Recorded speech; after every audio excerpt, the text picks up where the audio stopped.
धीरे बोलो कोई सुन ना ले। यह बात हम सबके कानों में पड़ी होगी और हमारे मुंह से भी निकली होगी, लेकिन सोचने की बात यह है कि ये वाक्य कब कब हमारे मुंह से निकलता है और कब कब हमारे कानों में पड़ता है, क्योंकि ऐसे कम ही गुप्त राज होते हैं जो हम दूसरों के कानों में पड़ने नहीं देना चाहते। अक्सर परिवार में अशांति का कारण हम स्वयं ही होते हैं। हम इस बात को देख पाए भले न देख पाए, पर ये असल सकते हैं, क्योंकि जाने अनजाने मूर्खतावश हम खुद ही अपनी वो बातें दूसरों को बता देते हैं जो हमें कभी नहीं बतानी चाहिए, और वही बातें जो जाने अनजाने हमने किसी दूसरे के सामने बता दी थी, वही हमारे दुख का कारण बन जाता है, वही हमारे झगड़े का कारण बन जाता है, और फिर बाद में हमें पछतावा होता है कि मुझे यह बात किसी को बतानी नहीं चाहिए थी। मेरी ही गलती हुई कि मैंने जाने अनजाने ये बात सभी को बता दी। इसीलिए आज की जो बौद्ध कहानी मैं आपको सुनाने वाला हूँ, उसे सुनने के बाद आपको 7 ऐसी बातें पता चलेंगी जो आपको कभी किसी को नहीं बतानी। ये जो 7 बातें हैं जो आपको किसी को नहीं बतानी, क्यों नहीं बतानी, इसके पीछे का तर्क भी मैं आपको दूंगा। और इन 7 बातों के अलावा अगर आपको लगता है कि कोई बात ऐसी है जो मुझसे छूट गई या मैं नहीं बता पाया, तो कमेंट सेक्शन में जरूर बताना। इससे पहले कि आप इस बौद्ध कहानी में खो जाएं, इस चैनल को सब्सक्राइब जरूर कर लें। तो चलिए कहानी शुरू करते हैं। एक समय की बात है, एक नगर में रिंकू नाम का एक युवक रहता था। वो युवक बहुत गरीब था, कुछ पैसा नहीं था उसके पास, 2 वक्त की दाल रोटी भी बड़ी मुश्किल से उसको नसीब होती थी। किसी काम की तलाश में दिन रात खोज करने पर भी उसे कोई काम नहीं मिल रहा था। फिर एक दिन उसने अपनी पत्नी के सामने अपनी सारी समस्या बता दी। उसने अपनी पत्नी को कहा कि मैं जिस जगह भी काम मांगने के लिए जाता हूँ, तो हर कोई मुझे यह कहकर काम नहीं देता कि हमारे यहाँ काम की जरूरत नहीं है।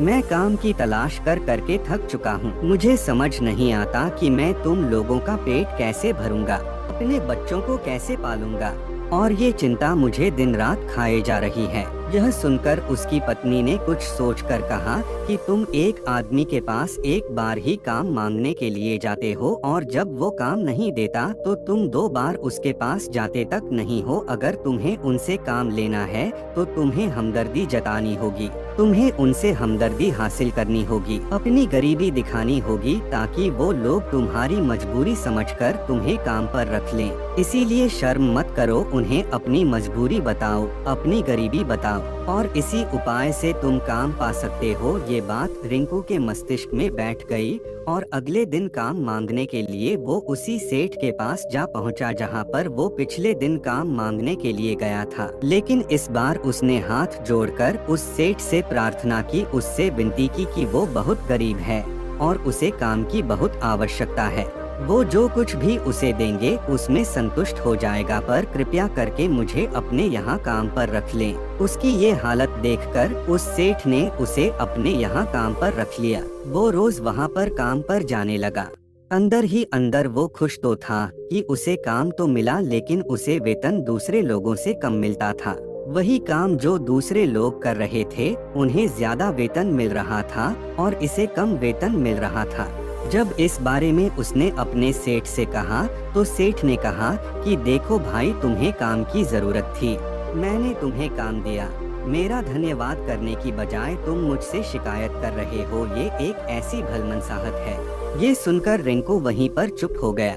बात कहीं ना कहीं थी। सस्ती सेठ ने तो उसे उसकी मजबूरी के हिसाब से ही काम दिया था और इसीलिए वो उसे अपने अनुसार ही वेतन देता था। लेकिन धीरे धीरे उसने ये बात अपने सगे संबंधियों और अपने दोस्तों को भी बताना शुरू कर दी कि उसका सेठ कैसा आदमी है और उसे कितना वेतन देता है। समय बीतता रहा और रिंकू पूरी लगन के साथ अपना काम करता रहा, लेकिन अब परिस्थितियां बदलने लगी थी। सेठ अब रिंकू से दूसरे लोगों से ज्यादा काम लेता था और उनसे कम वेतन उसे देता था। यह बात रिंकू के मन को बहुत खलती थी। वो दूसरों से ज्यादा मेहनत कर रहा है और उनसे कम वेतन पा रहा है। इससे उसके आत्मसम्मान को बहुत गहरी चोट पहुंची। अब धीरे धीरे उसका मन अपने काम से हटने लगा। उसका मन काम में लगता ही नहीं था। जाहिर सी बात है कि ऐसी जगह किसका मन लगेगा जहां आदमी को अपने आत्मसम्मान के साथ समझौता करना पड़े। इसीलिए जल्द ही उसने अपना काम छोड़ दिया और वो घर पर आकर खाली बैठ गया। अब उसके पास घर का खर्चा चलाने के लिए भी पैसे नहीं बचे थे। इसीलिए उसने अपने सगे संबंधियों और अपने दोस्तों से सहायता मांगने शुरू की, लेकिन उसके दोस्त उसके सामने तो उसे दया का पात्र समझते थे, उसे दिलासा देते थे, लेकिन पीछे से उसका मजाक उड़ाते थे। वो कहते हैं कि कितना बेवकूफ है, सेठ ने इतना काम लिया और बेचारे को पैसे भी नहीं दिए। अरे हम इसको पैसे दे दे तो ये कल हमारा भी पैसा वापस कर पाएगा। इसकी ऐसी हालत है, काम तो इसके पास कुछ है नहीं, पैसा कहाँ से लाके देगा। और इन बातों का अनुसरण करते हुए तुम बाहर से मिलने वाले दुखों को दूर कर ही सकते हो, जो बेवजह दुनिया की वजह से तुम्हारे अंदर पनपते हैं। पहली बात जो किसी को नहीं बतानी चाहिए वो है अपनी मजबूरी। अपनी मजबूरी का दिखावा करके दूसरों का दया पात्र बन के उनकी सहायता लेने की गलती कभी मत करना। हो सकता है कि आज वो तुम्हारी मजबूरी देखकर तुम्हारी सहायता कर दें, लेकिन कल वो तुम्हारा फायदा उठाने से भी नहीं चुकेगा। आगे चलाने वाले कितने लोग मिलते हैं। एक दिन उसे पता चला कि पड़ोस के गांव में एक बौद्ध भिक्षु आया हुआ है जो बहुत ही ज्ञानी है। रिंकू इतना तनाव में था कि उसे कोई रास्ता नजर ही नहीं आ रहा था। इसीलिए जाने या अनजाने वो उस बौद्ध भिक्षु के पास पहुंच जाता है। वहां पहुंचकर वो सीधे उनके पैरों में गिरकर रोने लग जाता है। वो रोते रोते उन्हें अपनी सारी परिस्थिति बताता है।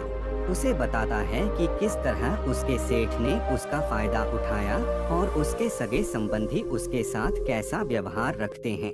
सारी बातें सुनकर बौद्ध भिक्षु ने उसे चुप कराते हुए कहा कि बनते ये सारी समस्याएं तुम्हारी बुद्धिहीनता, तुम्हारी मूर्खता के कारण उत्पन्न हुई है। अगर तुम्हारे अंदर विवेक होता तो इनमें से एक भी समस्या तुम्हारे चित्त को दुखी नहीं कर सकती थी, लेकिन तुमने अपने अविवेक के कारण, अपनी मूर्खता के कारण खुद ही अपने रास्ते में कांटे बिछा दिए। आज मैं तुम्हें 7 बातें बता रहा हूँ जो भूल कर भी किसी को मत बताना, और इन बातों का अनुसरण करते हुए तुम बाहर से मिलने वाले दुखों को दूर कर ही सकते हो, जो बेवजह दुनिया की वजह से तुम्हारे अंदर पनपते हैं। पहली बात जो किसी को नहीं बतानी चाहिए वो है अपनी मजबूरी। अपनी मजबूरी का दिखावा करके दूसरों का दया पात्र बन के उनकी सहायता लेने की गलती कभी मत करना। हो सकता है कि आज वो तुम्हारी मजबूरी देखकर तुम्हारी सहायता कर दें, लेकिन कल वो तुम्हारा फायदा उठाने से भी नहीं चुकेगा, और अगर फायदा भी नहीं उठाया तो दूसरों के सामने तुम्हारा मजाक बनाने में वो आदमी कभी नहीं चुकेगा। इसीलिए कभी भी अपनी मजबूरी का दिखावा मत करो। अगर घर में 2 रोटी है, सूखी रोटी है, तो वही खाकर सो जाओ, लेकिन दूसरों को इसके बारे में भनक तक नहीं लगनी चाहिए। जरा आप खुद सोचो, मजबूरी बताने का क्या प्रयोजन होता है। एक इंसान का या तो वह दूसरों से सहानुभूति हासिल करना चाहता है या उनसे कोई आर्थिक मदद चाहता है, लेकिन अगर दोनों ही परिस्थितियां आप देखें तो दूसरा आदमी आपका फायदा उठाने से नहीं चुकेगा, और अगर वो फायदा नहीं भी उठाएगा तो अपनी नजर में तो वो आपको मूर्ख ही समझेगा, बेवकूफ समझेगा, और दूसरों के सामने आपका मजाक तो जरूर बनाएगा। इसीलिए अपनी मजबूरी के बारे में कभी किसी को मत बताना। दूसरी बात जो किसी को भी नहीं बतानी चाहिए वो है अपनी अतीत की गलतियां और भविष्य की रणनीतियां। जरा सोचो कि अगर हम अपने अतीत की गलतियां किसी दूसरे को बताते हैं तो उसका क्या प्रभाव होगा। वो गलतियां ठीक तो नहीं की जा सकती, जाहिर है, तो उन्हें बताने का क्या प्रयोजन है जाता है। आप अपने अंधेरे पक्ष को खुद दुनिया के सामने बता रहे हो, खुद अपनी गलतियां दूसरों के सामने बता रहे हो। इससे उस आदमी की नजर में आपका एक चरित्र गठित हो जाएगा और वो भविष्य में हमेशा आपको उसी नजरिए से देखेगा। इसीलिए किसी भी आदमी की नजर में अपना चरित्र गठित मत होने दो। और जरा सोचो कि आप व्यर्थ में ही अपने भविष्य की रणनीतियां दूसरों के सामने बता रहे हो। जो लोग आपके काम का हिस्सा ही नहीं है, उनके सामने अपनी भविष्य की रणनीतियां, अपनी डींगे हाँकने का क्या फायदा।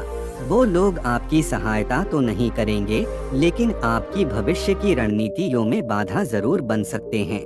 आप खुद अपने विवेक का इस्तेमाल करिए और सोचिए कि आपके साथ भी ऐसा हुआ है कि आपने अपनी भविष्य की रणनीति किसी को बताई हो और वो कामयाब ही ना हुई हो, जरूर हुआ होगा। जरा गौर से सोचिए। तीसरी बात जो किसी को नहीं बतानी चाहिए वह है अपने घर की बातें। जो भी हमारे घर के अंदर आपस में बातचीत होती है, हमारे माँ बाप के साथ, हमारी पत्नी के साथ, हमारे बच्चों के साथ, वो बातें परिवार तक ही सीमित रहनी चाहिए। अगर आप इन बातों का दूसरों के सामने ढिंढोरा पीटते हो तो दूसरों को आपके घर में घुसने का एक मौका मिल जाता है और वो इसका फायदा उठाने से कभी नहीं चुकेंगे।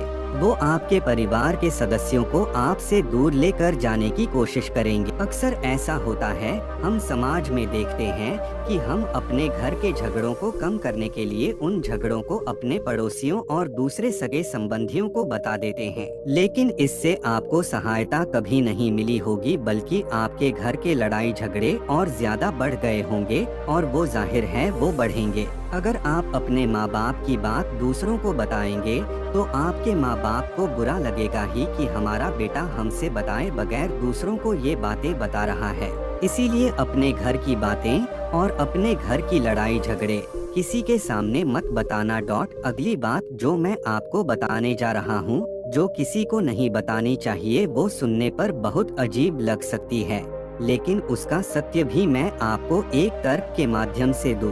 मैं कहता हूँ कि अपनी आमदनी किसी को मत बताना। अब अपनी आमदनी ना बताने के पीछे क्या प्रयोजन हो सकता है? जरा सोचिए कि आप अपनी आमदनी अपने दोस्तों को बता देते हैं, तो जब आपके दोस्तों को जरूरत पड़ेगी तो वो सिर्फ आपको ही याद करेंगे, क्योंकि उनको पता है कि अगर आपकी आमदनी ज्यादा अच्छी है तो आप ही उनकी मदद कर सकते हैं और इसीलिए ज्यादा लोग आपसे सहायता मांगेंगे। और जब आप उनकी सहायता नहीं करेंगे तो वो सोचेंगे कि इस आदमी के पास पैसे हैं, मेरी सहायता कर सकता है, लेकिन यह सहायता कर नहीं रहा है और इसीलिए आपकी आमदनी आप दोनों दोस्तों के बीच एक झगड़े का कारण हो सकती है।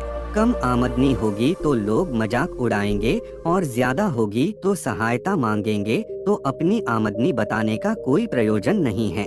अगली बात जो मैं आपको बताने वाला हूँ उसे अपनी गांठ बांध लेना और किसी को ये बात मत बताना। अपनी कमजोरियाँ और अपनी ताकत अक्सर इंसान को पता नहीं होता है कि उसकी कमजोरी या उसकी ताकत क्या है, लेकिन अगर आपको अपनी कमजोरी और अपनी ताकत पता है तो पहली बात तो आप बहुत ही बुद्धिमान आदमी हैं और दूसरी बात कि आपको यह बातें किसी से साझा नहीं करनी है, क्योंकि अगर आपकी कमजोरी या दूसरों को पता चल गई तो वो आपकी कमजोरियों का फायदा उठाएंगे और अगर आपकी ताकत पता चल गई तो वही ताकत आपकी कमजोरी बन जाएगी, क्योंकि वो ताकत दूसरे आदमी को पता है और वो ताकत की कार्ड भी ढूंढ ही लेगा। अपनी कमजोरी और अपनी ताकत अपनी पत्नी या अपने पति को भी नहीं बतानी चाहिए, क्योंकि इसके बाद आपको घर में उनसे हमेशा दब के रहना पड़ेगा। अगली बात जो किसी को नहीं बतानी चाहिए वो है अपने मित्र और अपने शत्रु। आप अपने मित्रों के बारे में अगर दूसरे लोगों को बताएंगे तो वो आपके मित्रों के साथ अपनी घनिष्ठता बनाकर आपको धोखा दिलवा सकते हैं। आपकी गहरे मित्रों को आपसे दूर करने का प्रयास कर सकते हैं। अक्सर आम आदमी ऐसा नहीं करता, लेकिन आपके दुश्मन ऐसा करने की कोशिश कर सकते हैं और दूसरी तरफ आपके शत्रु का भी किसी को नहीं पता लगना चाहिए, क्योंकि आज जो आपका मित्र है अगर कल वो आपका दुश्मन हो गया तो वो आपके दुश्मन के साथ ही मिलकर आपको परास्त कर सकता है, आपको धोखा दे सकता है। इसीलिए अपने सबसे अच्छे दोस्तों को भी अपने दुश्मन के बारे में कभी मत बताना। अगली और आखिरी बात कहना चाहता हूँ कि जब तुम दान करते हो तो दान के बारे में भी किसी को मत बताना, नहीं तो दान करना व्यर्थ हो जाता है, बेकार हो जाता है। जब आप अपने दान का ढिंढोरा पीटते हो तो आप ये बता रहे हो कि मैं कितना बड़ा दानी पुरुष हूँ और ये आपके अंदर एक अहंकार निर्मित करेगा। इसीलिए दान गुप्त रूप से किया जाए उतना ही अच्छा होता है, उतना ही फलदायी होता है। जब आपका बायां हाथ दान कर रहा हो तो दाएं हाथ को बिना पता चले कि बायां हाथ दान कर रहा है। ये 7 बातें जो बौद्ध भिक्षु ने रिंकू को बताई, इनमें संसार के सभी सिद्धांत छिपे हुए हैं। इन बातों का अनुसरण करते हुए आप अपने घर में सुख शांति बना सकते हैं और घर के झगड़े हमेशा के लिए दूर कर सकते हैं। आप इन बातों के बारे में अपने विवेक से भी सोचेंगे तो आपको ये बातें सच मालूम पड़ेंगे और हमारा कहानी सुनाने का मकसद यही है कि आपका विवेक जागृत हो। आप खुद उन बातों के बारे में सोचें जो हम आपको बता रहे हैं, और अगर हम गलत है तो आप कमेंट सेक्शन में वो बात जरूर बताएं जिस पर हम गलत है। और इनके अलावा भी अगर आप कुछ जानते हैं तो उन बातों को भी कमेंट सेक्शन में जरूर डालें। तो दोस्तों, कैसी लगी आपको ये कहानी कमेंट सेक्शन में जरूर बताना, और अच्छी लगी तो इस चैनल को सब्सक्राइब जरूर कर लेना। तो मिलते हैं अगली कहानी में, तब तक अपना ख्याल रखें।